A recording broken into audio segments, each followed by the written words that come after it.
All right. Well, I mean, I don't know what you see on your end, but Yeah, I see on my end that we are live, my friend. yeah. Um, this is a new format I'm using. Everybody, still same show, right? Still same pin to gas. But listen, ladies and gentlemen, welcome to another live pin to gas podcast. I usually use Streamyard. This is different. EV Mux is actually what it's called, and it's an honor today to sit down with the legend himself, Sean Thomas. But before we get into his story, this episode is sponsored by Next Level Financial.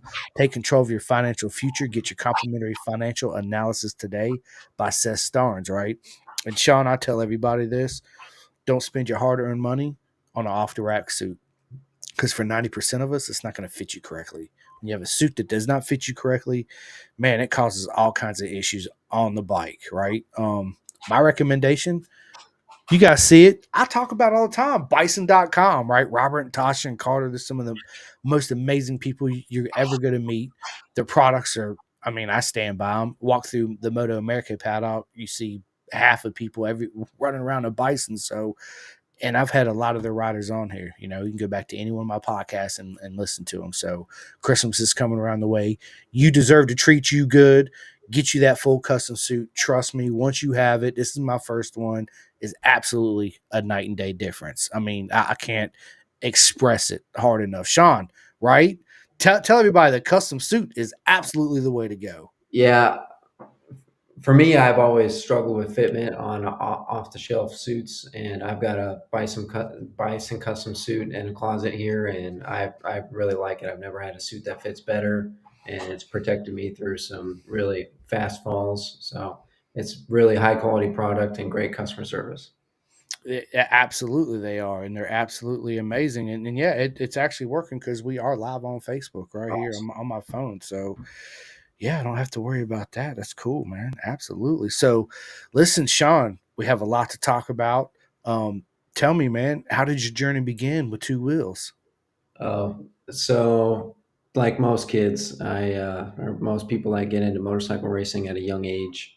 My dad bought me a little dirt bike on training wheels when I was 4. And we messed around a little bit with dirt bikes for a while, and I raced some motocross until I wound up getting hurt when I was 9 or 10. I got landed on at a track in Colorado, just doing a during a Tuesday. It was a Tuesday. We were just out working on sections of the track. Just a weird accident. So decided to transition to road racing and just go have fun and go do track days at a local track out there called IMI. They've got a pretty nice kart track that's inexpensive to go to, and I started on a KX 65 mini moto. It was actually the same bike, just converted to a mini moto. Rode around with that and did some track days until I wound up getting a RS 125, and we did the same thing. Just did some track days at IMI, and it was, as all of those are, it was geared comically long, so it was first and second gear around the whole track because it's GP gearing, and that was probably a little bit too much bike for me when I was 11 or 12, who really had no idea what I had no idea what I was doing, and I was just out there ripping around. That was about it.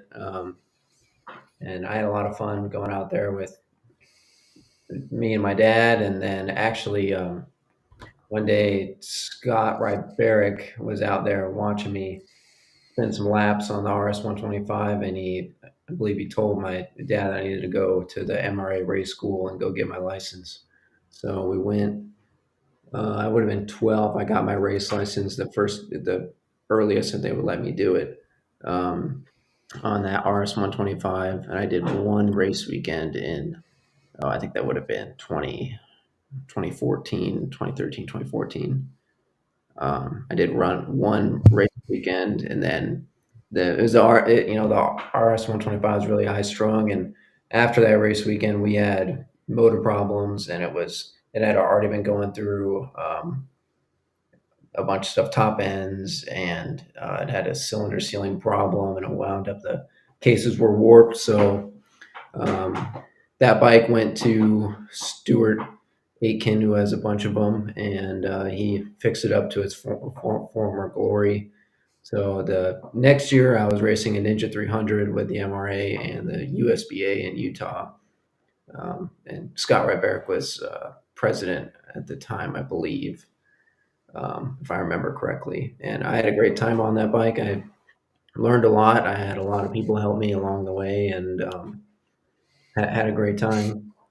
And I believe I won 2 championships that first year of club racing. Yeah, we did pretty well. I was really starting to get a feel for the front end. That was one thing I started to figure out on the RS 125, but still wasn't there yet.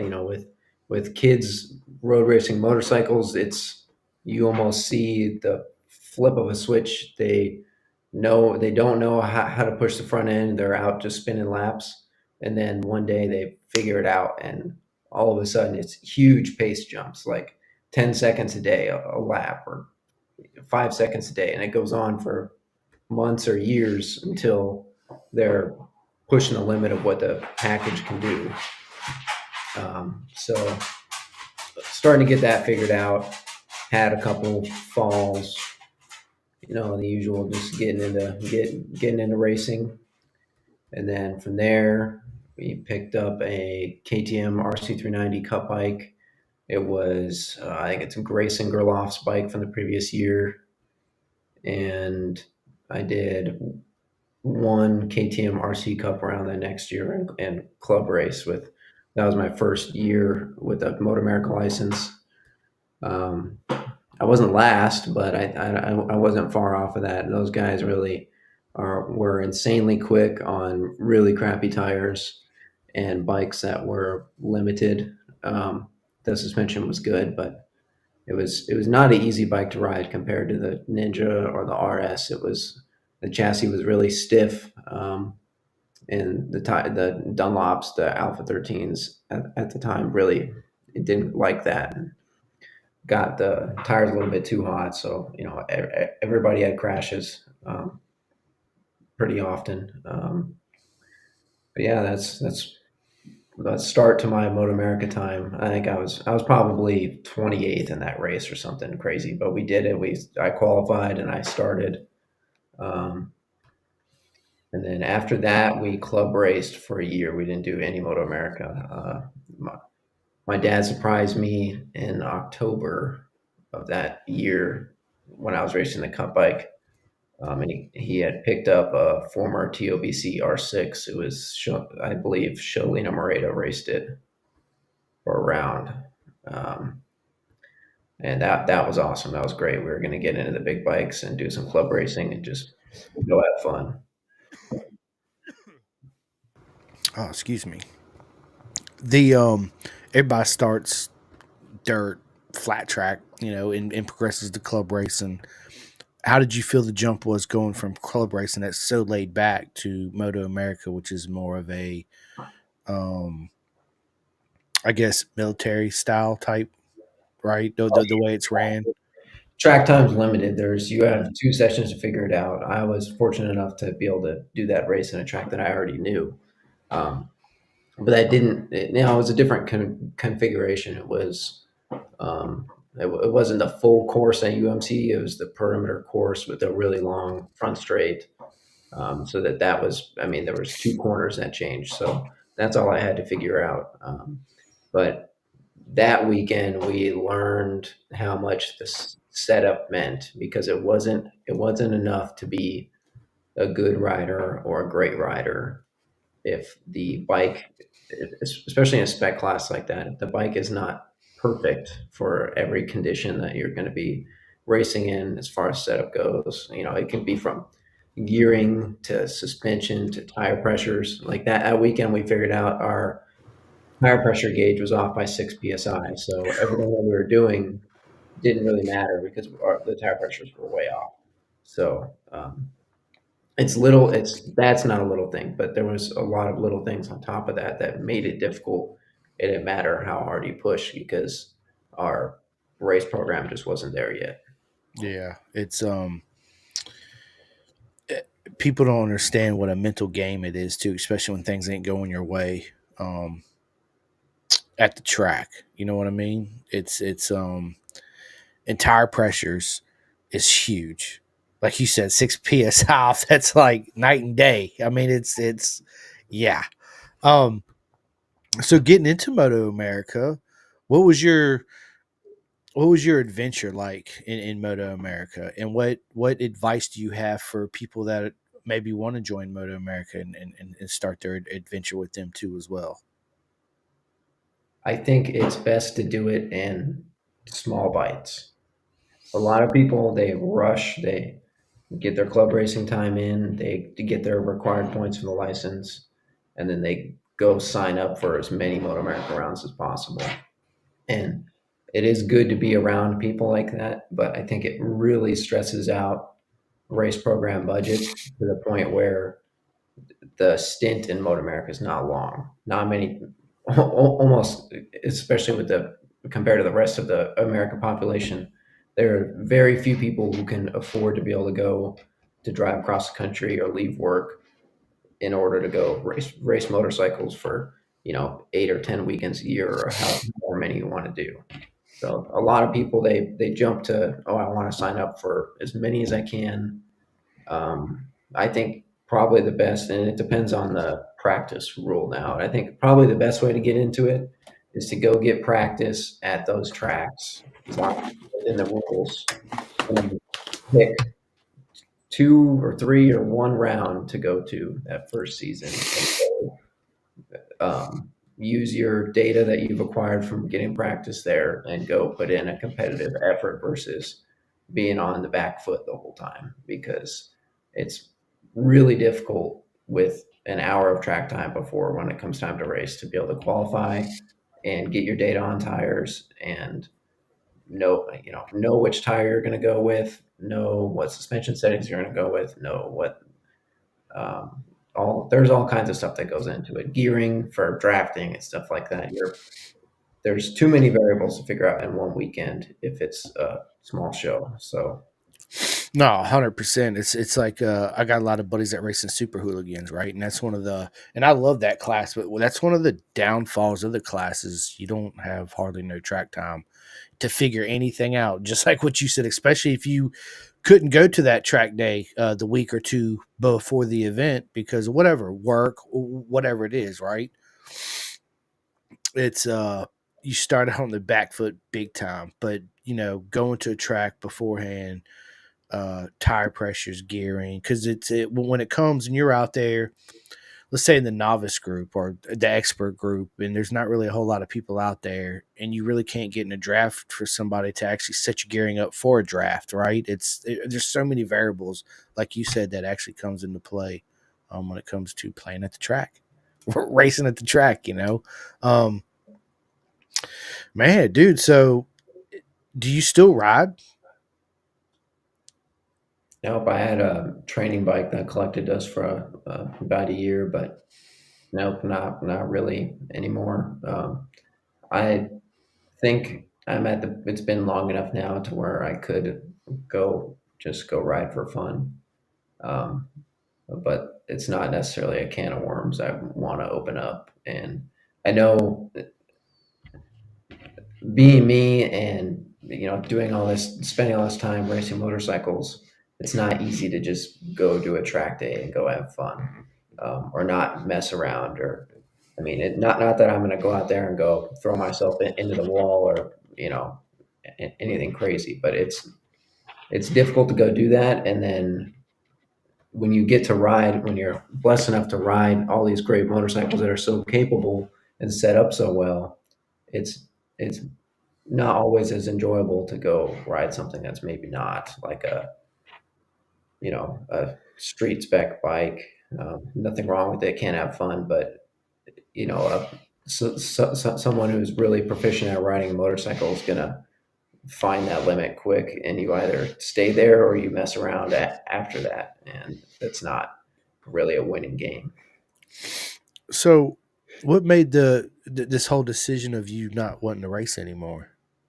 Oh well, it all comes down to the financial stuff, right? Yeah. Because that's I mean, I think that's the story for everybody, but it really was a big deal when I broke my last ankle in 2022 at VIR.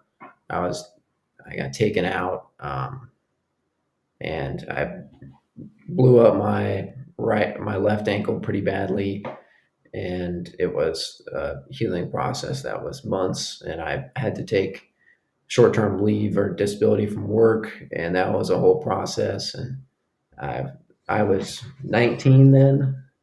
I mean, I'm still really young, but I started to realize then that I got to make sure that I can make it to work on Monday, or for the rest of my life. So I can't, unless I feel like I have quite the cushion. It's probably not worth it to go racing per se. That doesn't really apply to track days, but certainly not Moto America racing. You know, if there's a chance you're going to have to go to work in the next few months, then it's probably not worth it. Yeah, I mean, and a lot of people too. You know, it's 90% of people have a job. Yeah. There's not a whole lot of people that get paid to go racing and live comfortably off just that paycheck from, Yamaha Corporation or whatever it is, unless you're MotoGP and the top world superbike guys. Of course, your top, let's say your top 6, 8 guys, maybe, right? And to build on that, Chris, it's more than just finances and injury too. I don't think, certainly not for Stock 1000. I'm not sure I have the stomach for it anymore. You don't see it portrayed in when you're watching the race on Moto America Live, or when you're watching World Superbike or MotoGP. They have a little bit more nannies, but especially the more stock motorcycles, they are on the limit, on the edge, and it's very close from disaster the whole time. When I took a year break between, well, two year break between 2019 and 2022, when I raced with the CW for a few weekends and then broke my ankle. Like, getting back on that 1000cc monster, and you're at Road Atlanta or Coda or wherever it is, or VIR turn one, and you're leaning the thing over full throttle at 160 or 180 miles an hour, depending on the track, and it's sliding, and TC wheelie control's cutting in, or it's wheeling at 140. You begin to realize it's a lot of risk, and the riders make it happen, especially in those classes like Stock 1000. They are making the bike do that. It doesn't want to. Oh, you're right. It's the most beautiful thing a fan has ever seen, like me, right? To watch you guys wrestle those bikes like that. But I also know that, man, we don't need 215 horsepower motorcycles, No. right? Most, and I tell this to everybody, and they say, why, Simcoe? Why you keep saying that? Because even in MotoGP, they turn down the power and the torque to do faster lap times. BSB does it. The people at the Isle of Man TT do it. The people at the Macau do it. The people in Moto America do it. We don't need 215 horsepower motorcycles, right? It gets to a point to where too much is too much power, and there's so many electronics involved now. We got auto blippers, and I mean it's insane what it does, right? Yep. I'm more of old school. I want to see us where we got to blip the throttle to match the revs up and back it in the corner naturally and all that, right? And as the tire wears, you change your body position to how the tire and how the bike's feeling. Now, I mean, you really don't have to do that a whole lot with all these electronics. You just this and the electronics does this thing. Well, it's more to that, but it's still this and the electronics because it's more of an F1 an engineer sport.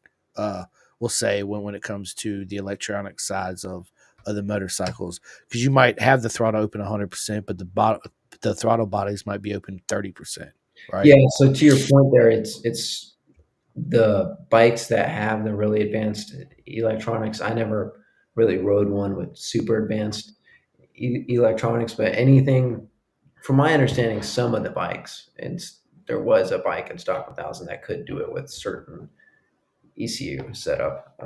But there's the super bikes and stuff like that. Most of them are running turn by turn electronics and metering, so the bike knows where it is on the track at all times. So it knows how much power the rider is going to need. So this matters a lot less when it knows how much it can really feed that power in at what rate. Yeah. The stock 1000 bikes, most of them don't know that, so they're using a gear like electronics by gear or by speed, or by lean angle and stuff like that. So it's less advanced. It still helps, but and they can't cut as small margins. They take big cuts of power. 10% or more is what the electronics will cut. So that's when you see the bike pumping around. Sometimes it's the shock, and sometimes it's the electronics are. It's like taking waves of power out. It takes some, it grips. It takes some, it grips, and it rips apart a tire really bad. Um, but but yeah, without the turn by turn, it's really difficult unless you're a guy like Hayden Gillum who just makes it happen. Right, a legend, or Bobby Fong, right? I mean, let's just get, yeah, dude, absolute legends, man. So, listen, Sean, do you keep up with any Moto America or BSB or anything like that? Watch any of it? We watched Moto America, MotoGP, World Superbike stuff, just the usual stuff. I try to watch them all. No BSB? I do like BSB. I'd have to have a Eurosport membership or something like that. I think is what Nah, that. bro, absolutely not. You go to Bennett'sBritishSuperbikes.com during the season. You scroll down from the Mage page. When they're racing, it says "Watch live video." Boom, there it is. You're welcome, I'll have to watch that. dude. You got to. BSB is my favorite race organization production in the world when it comes to short circuits, but hands down, the Isle of Man TT is absolutely my favorite race of the year. That's a whole new level of risk. That is a whole new level of legends right there, right? Listen, Sean, this is the best way I can explain it. Where me and you, we feel comfortable on a wide open space doing Mach 5 speeds, where McGinnis and all those guys, right? All the legends, Joey Dunlop, Michael, and everybody, right? They feel that comfortable in a confined space this big. You know what I mean? And it's truly so amazing to see. But it's not just them; it's the monkeys in the sidecar that blow my mind. It's like you boys and girls are just on a whole new level of.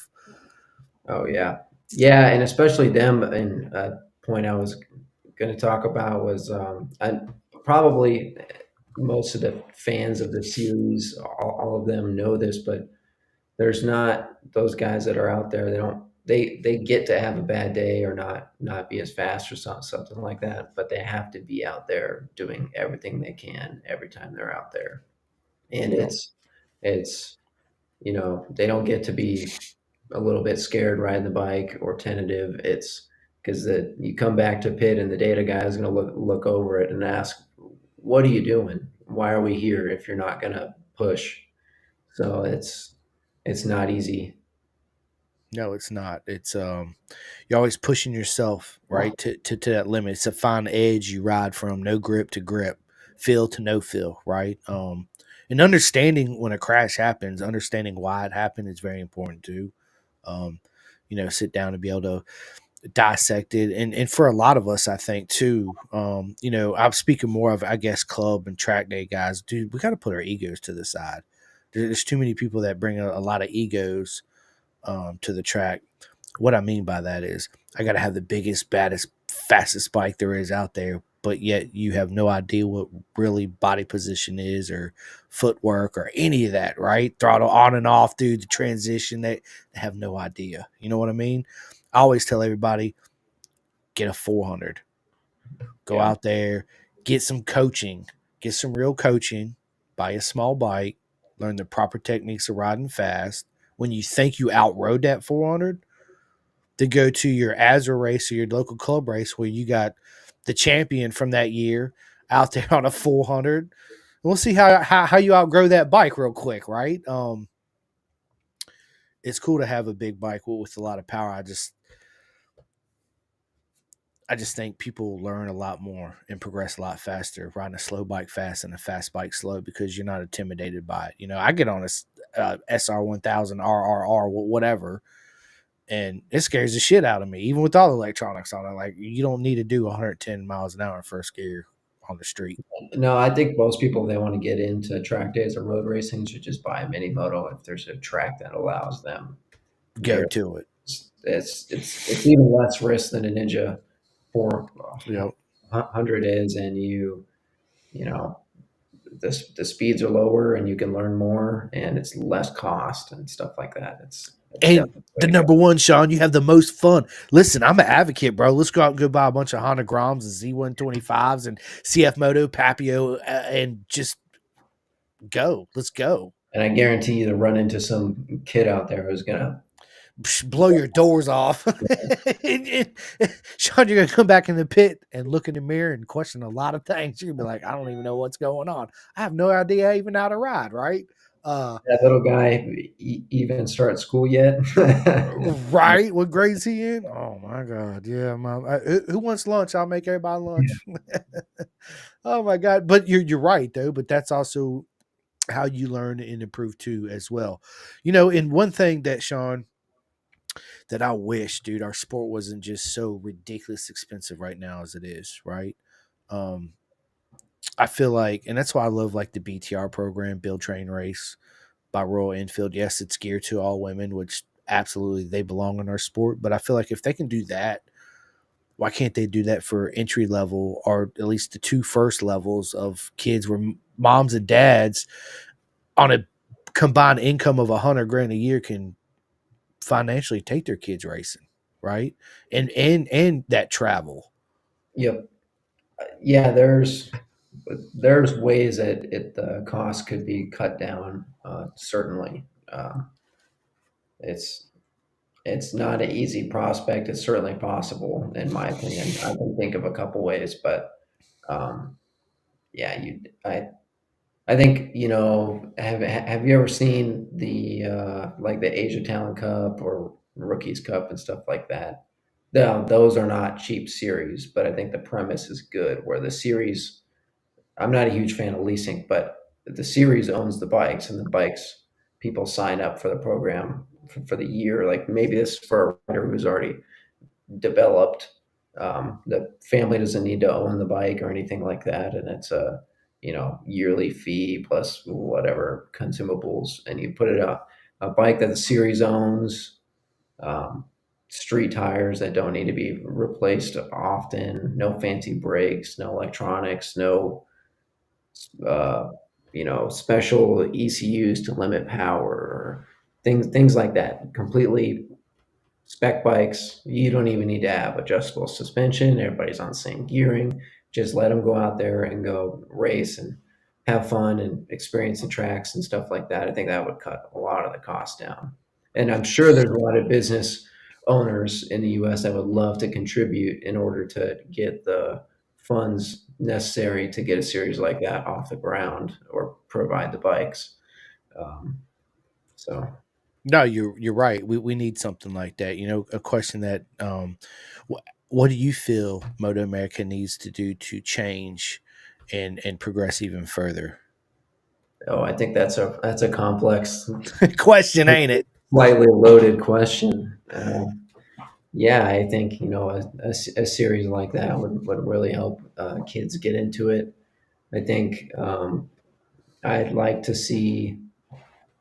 I really enjoy Superbike and I like how fast they are, but I'd like to see the cost cut down to maybe something more along the lines of Stock 1000 and let them all be on the same type of program. And I think you would see um, actual shops and maybe even the factories more involved if they weren't super bikes and they weren't $250,000 and had all the electronics and the parts that aren't available to purchase.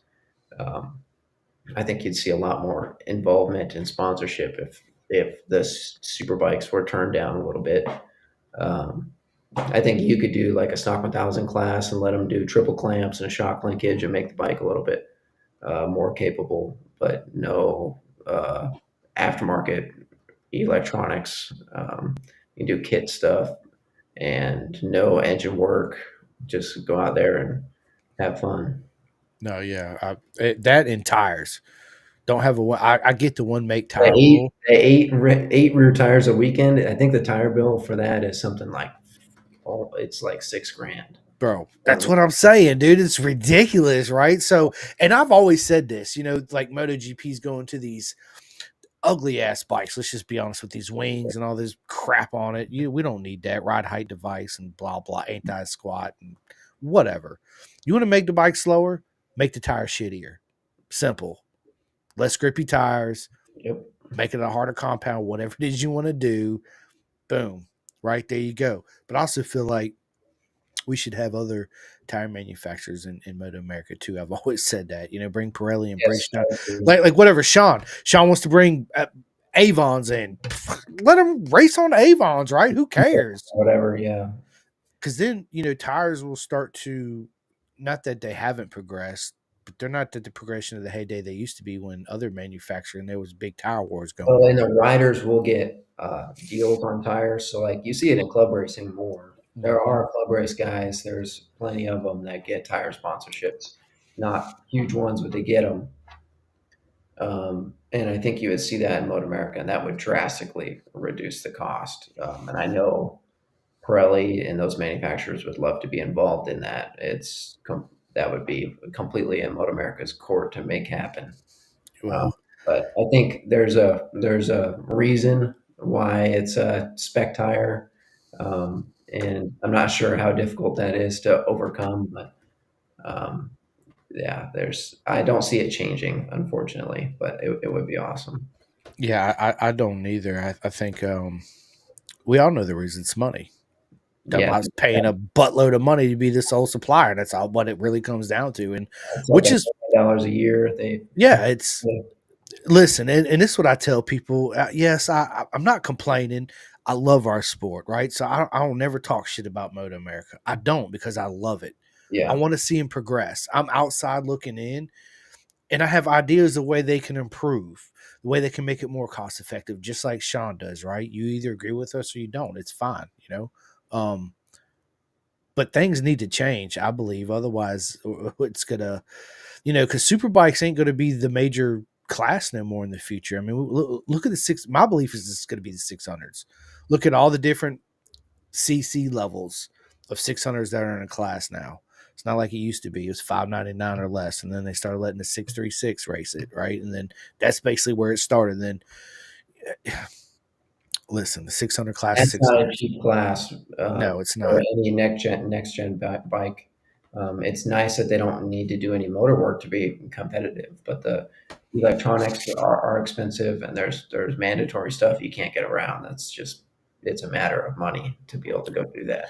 It is. You're right. And another thing too, Sean, I feel like we need outside sponsorships come in. We're like, where's Netflix? Where's Walmart? Dude, hell, bring the Well, cigarette, bring the cigarettes back in, right? I'm not saying that me and Sean are gonna sit over there and smoke a cigarette on the side, because no, Miguel Dumel, you think they didn't smoke, Doug Chandler didn't smoke, none of them did, right? But they were pouring in money. They were getting paid to race, and that's what was fun alcohol, in it. tobacco, and I also don't not a dig necessarily, but I don't see a lot of marketing done. I know there's bike nights and stuff like that, and like newscasts, but I don't see a lot of footwork being done to try to bring in new fans, because there's plenty of people that turn out for car racing, but you ask those same people, well, who's at Road America today? They've got no idea. It's Moto America, that's for sure, or even MotoGP at Coda. They don't know. They don't care, No, but they don't. They're not. I don't know, a week before the race weekend, have go out to the dealers and get the rider there or whatever with the bike to just hang out and talk to people and stuff like that, or banners at the airport or just something. I know that's also just a matter of money, but um, I think that would really help bringing new fans in, because really the bottom line is it needs viewership. You bring in sponsors, outside sponsors like Netflix, by getting viewership. If Moto America as a series doesn't have the viewership, then it's impossible. I remember at one point, I think it was at Laguna Seca one year, they did go over the viewership for the year, and it was good numbers. I'm not sure what it is now, but it must take astounding numbers to get sponsorships like that. I'm not sure what the Sprint Cup series or different car series get as far as viewership, but they've got that sponsorship. I'm sure it's a lot. You know why? Because they show freaking the advertisement for NASCAR, football, baseball, all that, golf. I mean, let's just be honest out here, right? And did you turn on any local news and they're talking about that? They don't talk about Kayla Yakov and Moto America and the Twins Cup or the Junior Cup or, well, now it's the Talent Cup. There is none of that, right? That would help our sport really grow. Like you said, you have banners at grocery stores. What if somebody's sponsored by Mission Foods? Have it freaking when the Mexican aisle with the poster or banner or They do something. have that, and they have it at certain places, but I've been to a lot of grocery stores, and I don't think I've ever seen one. Me neither. I know they're out there, but just print some more and put them out Right, right. with like a TV playing clips of the series or something, not just that. But No, you're right. I mean, there's so many ways that they could do it. Another thing is that I love the series Pressure to Rise, right? But it's so geared towards, hi, babe. Hi, I'm leaving. All right, I love you. Have fun. I love you. Bye. All right. She's going to hang out with her friends, but freaking brain fart. Just total loss of everything right now. Pressure to Rise. Here we go. It's great. I love it. It's always featured pretty much the same people. This year they did bring Kayla in a whole lot more, which is awesome. But I feel like if you could have a title that's called Pressure to Rise, to me that speaks of the entry level, the Junior Cup wanting to make it into the Twins Cup, and the Twins Cup guys want to make it in Super Sword or Super Stock, right? I want to see them implement those kids, men and women in it too as well, instead of just focusing on the top 5, 6, 7 people there is, right? Um, what did help us a lot is the bagger class yeah, that makes and the super hooligans. You know, they brought a lot more people that otherwise wouldn't come watch racing, because there for a long time, dude, Sean, me and you go to Daytona 200 in March. We're going to go watch the race, cheer all our friends on. We go down to the local freaking where everybody's cruising up and down and be like, hey, man, you guys going to watch the Daytona 200? They have no idea what you're even talking about. it used Now, to be packed. It used to be there was you couldn't get a seat there. This was before I was born, but there's pictures of uh, you know Duhamel and those guys back in the day, and every seat was filled. Now it's unfortunate. It's been that way for a while, but yes. no one wants to see what happened to the series, 10 years ago happen again. No, they don't. But that's we don't race 1000s there no more neither because of the tire blow up. Is that what you're referring to? Just how I believe DMG owned it before Oh yeah, um, dude. Yeah, AFL Superbikes, which was like 3 rounds that year at yeah, North it was horrible. America, and they did a very good job bringing it back. It's difficult to make the further progress. It, Again, we just got to focus on the youth one, giving them TV time, right? Giving them going around and introducing everybody. Like at NASCAR, they do a great job of Formula One. At the beginning, they go around to every driver, every freaking team. Hi, what's going on? Blah, blah, blah, blah, right?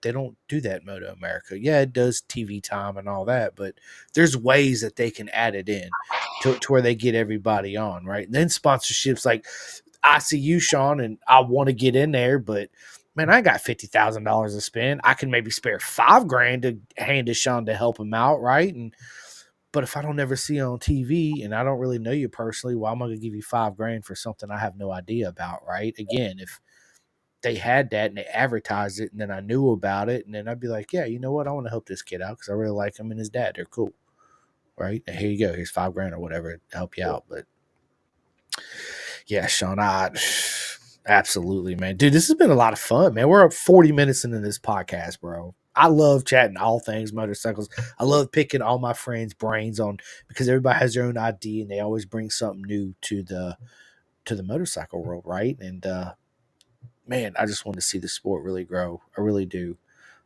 Speaking of that, man, did you want Martin to win the title this year? Not necessarily. I haven't been a huge fan of his character in the past, but I think he did it. He won the championship, and it's definitely his.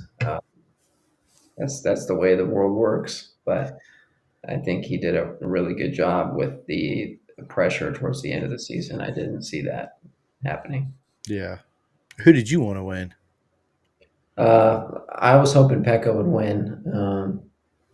Outside of that, I think I used to have favorites and other manufacturers, but it's kind of hopeless at this point. It's kind of hopeless. Yeah, the only kind of Uh, big thing I liked about Pecco over Martin is he wasn't always talking badly about the team and the bike and management. I think Martin's done that for a while. He's not said nice things about uh, Ducati as a whole, and that's probably a big contributing factor as to why he doesn't have that factory seat. yeah. I my favorite riders in the world are all my friends that race. Yep. Whether it's ASBK, Moto America, BSB, I got friends that race all over the world, and they are absolutely my favorite. Right? Like I'd rather give Isaac Woodworth $50 for his T-shirt, right, than Pedro Acosta whatever $80 for his freaking T-shirt at the Yeah, MotoGP it's race. If that makes ridiculous. sense, you know Yeah. what I mean?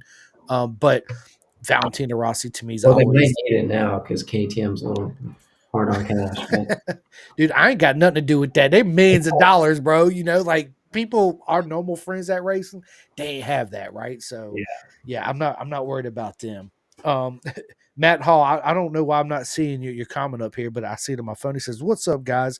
Matt Hall's a good friend of mine. He races. He's super fast. He says, "You mean the Ducati champion?" Yeah, that's another thing I got pissed off about freaking MotoGPs. Why you let so many one manufacturer?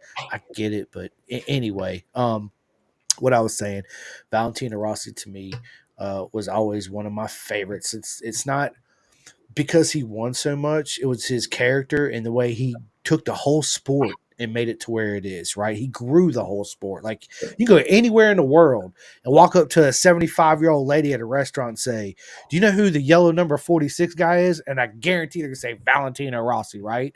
But you can't go up to anybody else and say, "You know who the American that races in World Superbike? His number is 31." They'd be like, "I have no fucking idea who yeah, you're talking yeah. about." They don't know. Garrett Gerloff, how don't you know? Right? Like, duh. Yeah, But it's that the way he grew the sport, how he made it to what he is. Not only that, is throughout his whole career, the way he changed his mentality and his riding style to suit from no electronics to all these freaking space age electronics and still being competitive, right?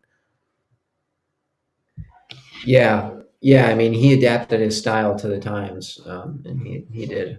He was the only one who could do that of those older riders. That's why he was around. Well, that's partly why I think he's the GOAT, right? I mean, it plays all into that story. Yeah, did he make mistakes? Absolutely. Did he kick Mark Marquez off at Spang in 2015? Listen, I say no. Yeah, Sean might say, hell yeah, he did, right? But whatever. It don't matter.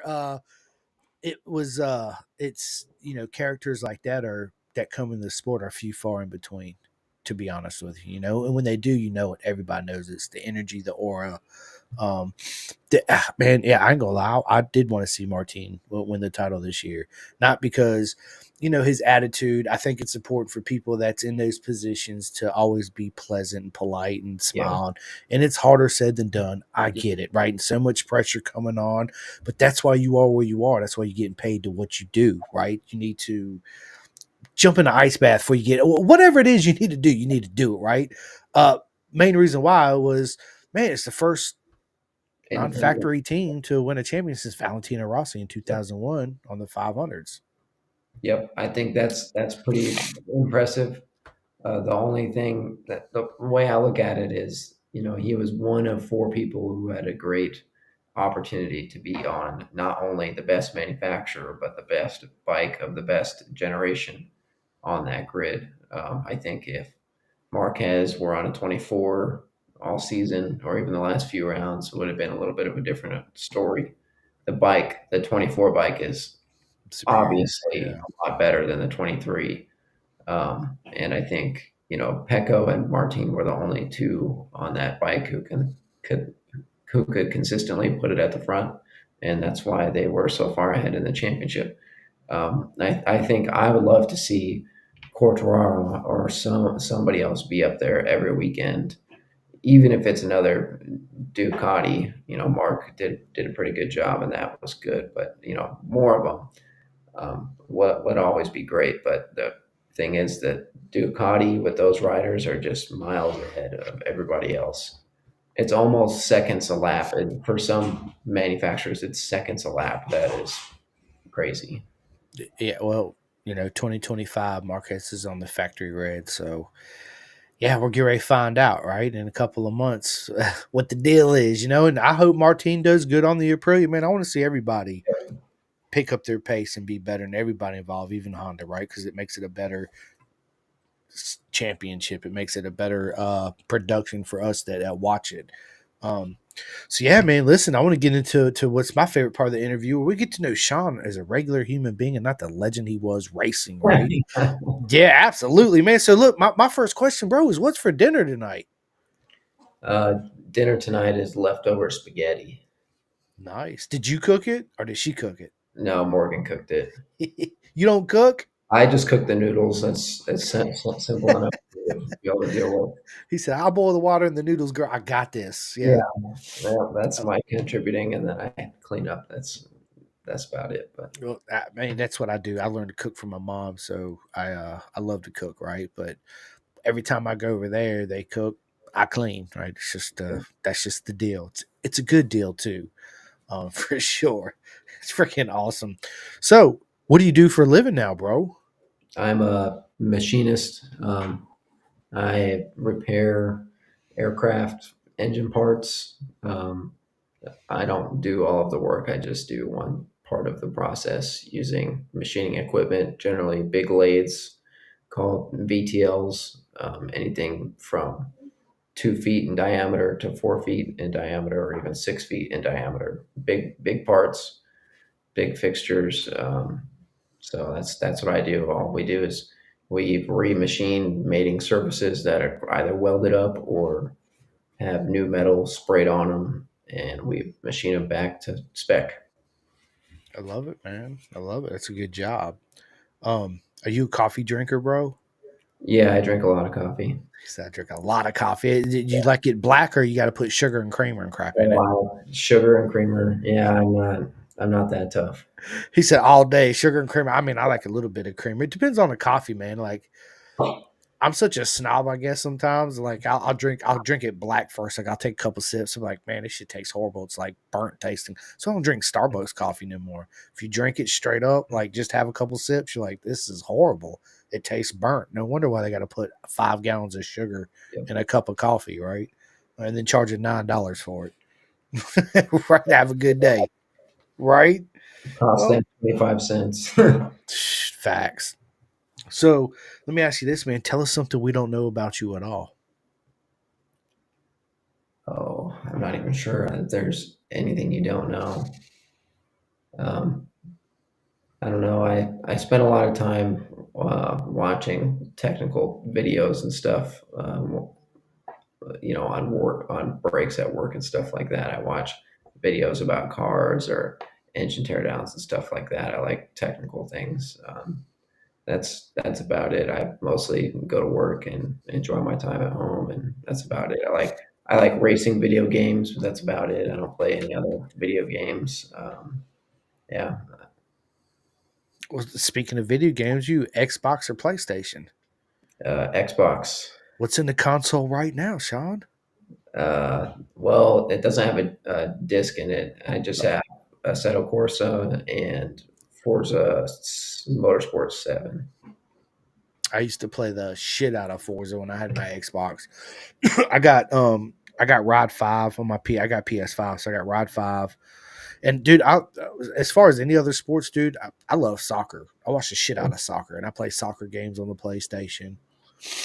FIFA is my other sport, man. I grew up playing soccer, and it's just something that's been a lot of fun to me, right? Yeah, and I get a lot of slack. They're like, "Oh, soccer players a bunch of wussies. They barely get hit. They fall girl and they cry like a girl and all this." Yeah, I mean, it is what it is, right? Love it or hate it, but I like it. So, but some of them get hurt for real. No bullshit. Yep. What's your worst habit, bro? My worst habit. Oh, I don't know. I can't. I have like an inability to sleep in now, which is unfortunate. I'm always up really early and in bed really early, so that's probably my worst habit. Is I miss out on things because I'm done for the day, or I wish I had more mental bandwidth to be able to make it a couple hours longer. But when it's time, it's time. That's it. When it's time, and everybody knows when it's time to shut them eyes. That's what I was telling my son. I was like, dude, I'm going to watch a movie in the back of my eyelids. He's like, what are you talking about? I'm like, dude, the big screen's get ready to happen here in a minute. I gotta go.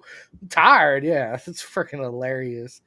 Oh man. Obviously, we talked about it before we went live. Obviously, you're a dog guy. I'm a dog guy. And I always love to show my baby girl off, and she's right here. She's old. Her name is Charlie. She's like 13. So yeah, and I got two cats, and they're cats. So yeah, absolutely, man. Listen, Sean, did you when you were racing, did you have any like superstitions to, and what I mean by that is like left boot's got to go on before my right boot or anything like that, or you just kind of like I didn't whatever? have superstitions like that per se.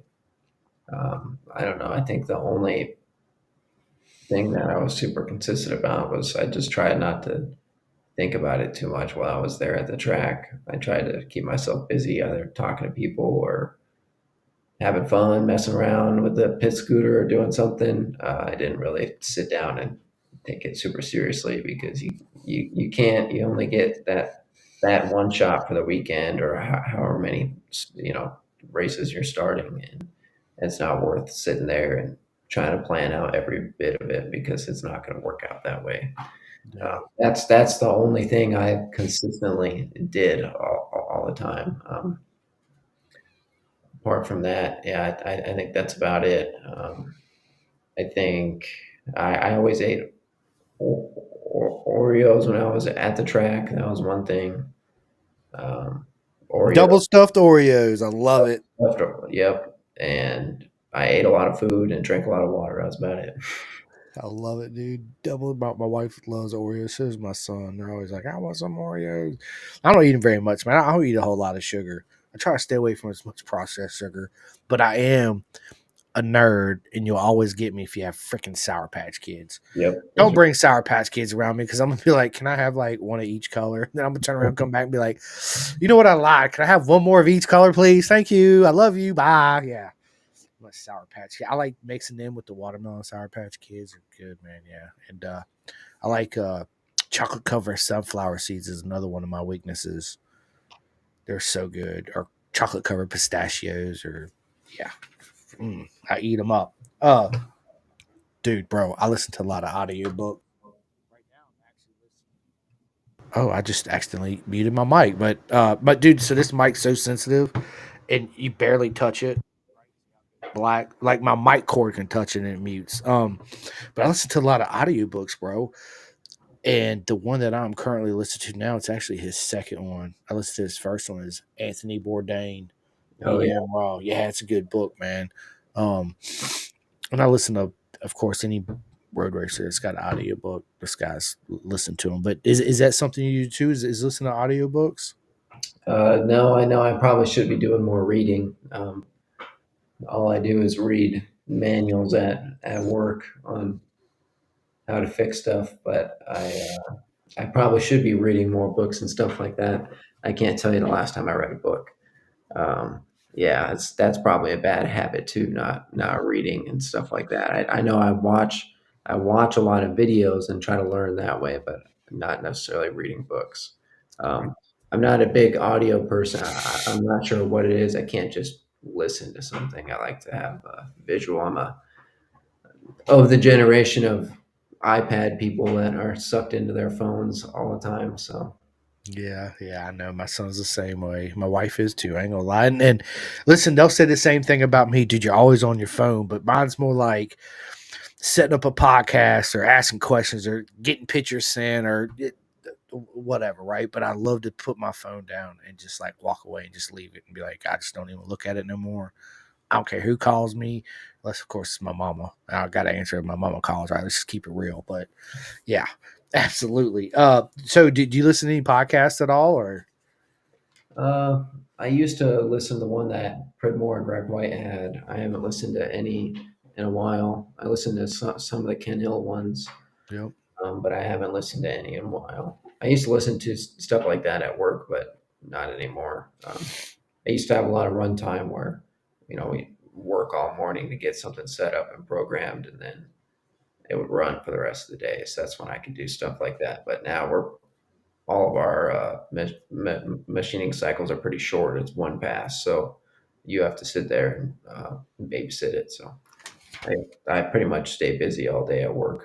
So I can't watch any videos now. He said, I can't play at work. Boo! Yeah, I know. I feel you on that, Sean. I feel you on that. So let me ask you this, man. Are you Star Wars or Star Trek guy? Star Wars, but I'm not. I haven't watched Star Wars in quite a while. Although we did watch pretty much all there is of anything to do with Sheldon recently, so I did learn a little bit about Star Trek, but that was about it. I love it. So, what are you guys currently binge watching on Netflix or Hulu or any of that stuff you could recommend to people? Any Chicago series we've been watching, CSI When are always you gonna be done? pretty good. Here in a few. Wow, you hungry? You want to go get something to eat? No, I was gonna ask you a question, but I don't want to ask you right now. All So right. Sean, Yeah, I'll be done here in a few. And then we got to figure out dinner because I just asked my buddy Sean a few minutes ago what he was having for dinner. And he said leftover spaghetti. So me and you go figure it out. I was gonna ask you something about food and my friends, but after. Okay. Well, when I get done, we'll talk. We'll, Alright, we'll plan it out. Because my friend's dad said. Okay. Okay. But you last time you told me not to ask. So Yep. Listen, we'll talk about it when I get off the podcast. Okay, Bubba? I know. All right. I missed you today. Missed you. My boy. All right. Yeah. So, yes, my boy, Sean. Do you have any kids? No. Oh man, dude, they're the greatest things ever, man. I was always that guy. Well, I'm not having kids. I ain't getting married. Blah blah blah blah blah. As soon as Rossi come into my life, my whole world went upside down and completely changed. I wouldn't give him up for anything in the world. So Yeah. but Netflix. See, I'm currently watching the new Senya on Netflix. His series. I'm almost done with it. And then I'm a nerd for The Walking Dead. I ain't gonna lie, right? So now I'm watching Fear of the Walking Dead, which is freaking really good. If you're into that zombie shit, right? Which I am. Guns. Do you like guns? We're a big family of guns. We like to go shoot and all that. I do like guns. I wish I could purchase more. I, Facts, right? yeah. Yeah, that's yeah, I hear you. My mom shit her pants when I bought my son his AR-15 when he was he 7? She's like, "What, Mama?" I don't want to hear it. I don't want to hear it, Mama. Don't want Yeah, to hear it. I think I shot one for the first time when I was 9. It's easy weapon system to operate for a reason, and any rifle is going to be way easier to shoot than a handgun. For Yeah. people, so Well, I always wanted to teach them proper finger placement. They're not toys. That way, because dude, you go around your knucklehead friends, their parents going, "Dude, my dad's got this gun. Check this shit out." yeah, Like, yeah. dude, you have no idea how to hand. You shouldn't even be touching that thing, right? So, yeah, that was my whole motivation. Plus, yeah, it is what it is. So, let me ask you this, man. I ask everybody this, bro. Celebrity crush. Who's your celebrity crush, Sean? Oh, I don't think I have any. I don't really keep up with celebrities and stuff like that. Well, crush from a TV show from back in the day, like Winnie from freaking man. What's the name of that show? I can't even remember the name of that show. The Wonder Years. Did you ever watch The Wonder Years growing up? No. No, yeah, because you're a lot younger than me. Shit. Okay. Uh, my one of mine, I tell everybody is Samuel Hayek, dude. Oh yeah, that's a good Yeah, one.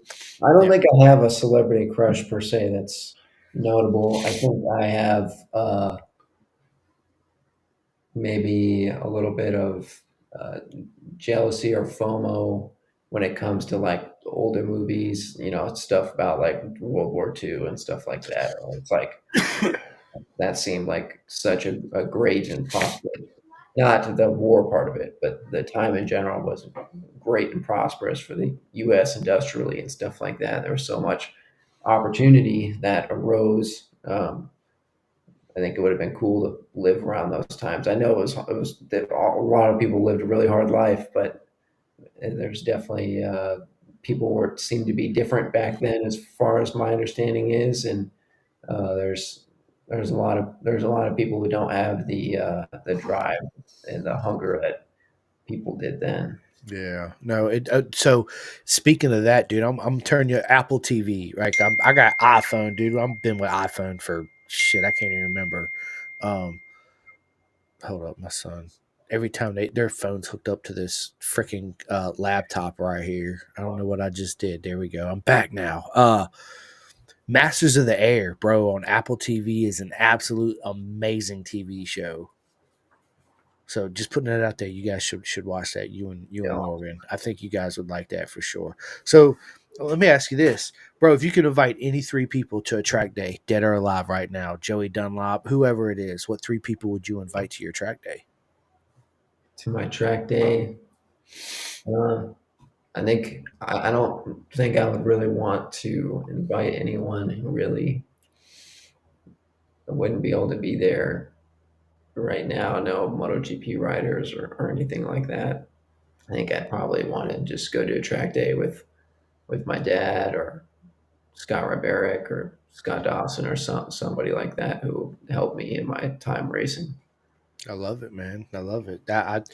Listen. It's one thing I love about our beautiful sports is our beautiful circus, as I say, is the beautiful friendships we make and meet people along the way that you're friends instantly forever. Right? It's an honor and it's an amazing thing to have. It's yeah, Yeah, and absolutely. the biggest thing that racing gave me was the requirements for the success in life in general. Is what it taught me from pretty young, that you got to have a drive and be willing to put in more effort than other people, and you have to really know what what you're talking about. You got to learn all of the body positioning and stuff like that, and ideal lines, and you also have to have faith. And I think those kind of topics really apply to the rest of life. That it's just all about effort and showing up every day, being ready to put in the work. That's right. Absolutely. Well, listen, I'm gonna ask you one more question, and then I'll let you go to eat your leftover spaghetti, and I'm gonna go in here and see what my boy wants to do for dinner because he's got something he wants to ask me. Um, bro, currently, right now, if Sean Thomas had his own Moto America Superbike team, what manufacturer would you have, and who's the two current riders you'd have on your team? Uh, the manufacturer would have to be BMW. If I were starting a team, I'd probably give Cam Peterson a job, because a guy like that shouldn't have a ride. Um, and I'd probably bring Skoltz back into Superbike. I think those are two guys that deserve to be there. Um, so that's probably what I do. Absolutely.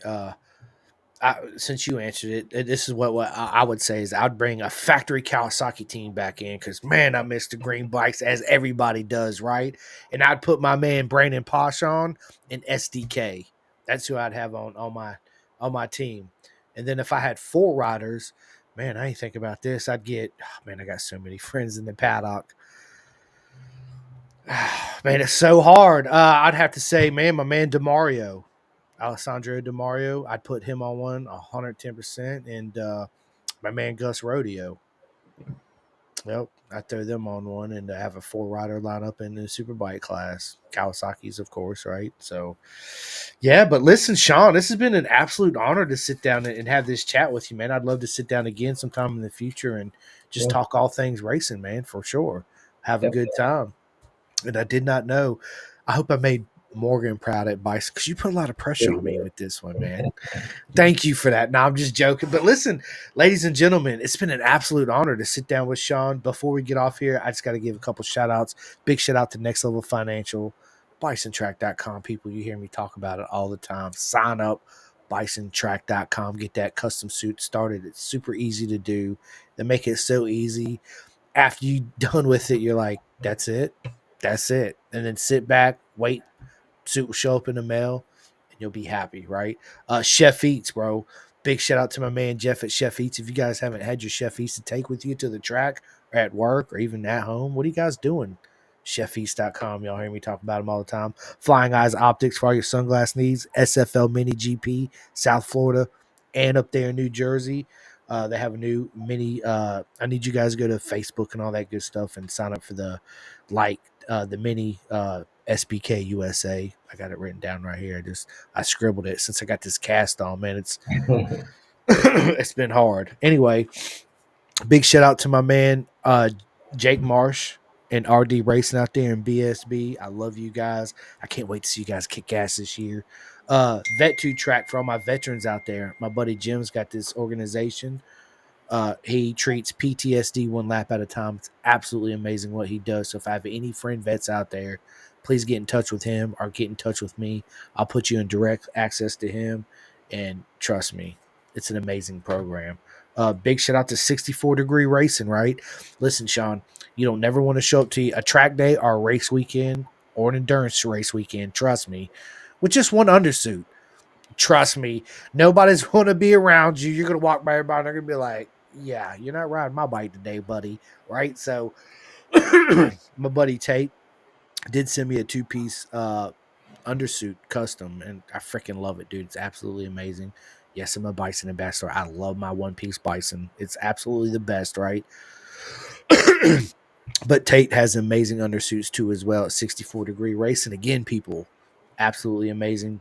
Ghetto Customs for all your custom made bodywork. Chris Parrish. Sean, you know Chris Parrish. He's a freaking legend, right? He makes the best bodywork. Big shout out to my man Martin at the clothingkings.co.uk, where you guys can go and get all your Pendergast merch. Thank you guys so much that have done that. You guys are absolutely amazing. If you guys want to order any parts, STG, Max Van and Brian Van, absolutely amazing, super hilarious, and super fast. Bro, I need everybody to go to Road Racing World, sign up, and donate to the Road Racing World Fund for the air fence. It's imperative that we have that in place. So people like Sean, if he ever decides to go back out there, which I'm sure he will, but all our other friends too in the paddock that race, man, we need those air fences.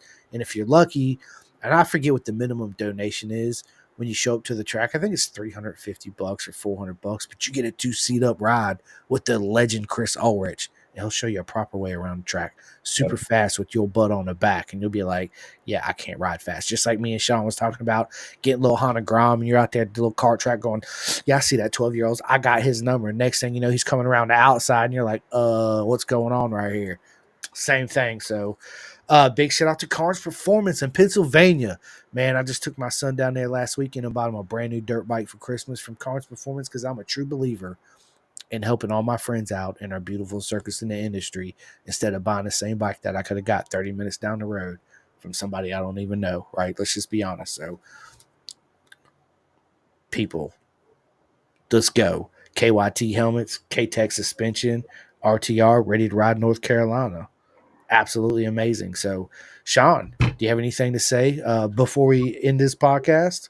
I don't. The only thing I want to say is I hope everyone has a great Christmas and enjoys the holidays and doesn't worry too much that racing is gone for right now, but it will be back. I love it. Listen, I hope everybody has a Merry Christmas and a happy holidays too. And yeah, and if you're missing racing that much like me, I just go back and watch the reruns. You can either go to YouTube and watch them.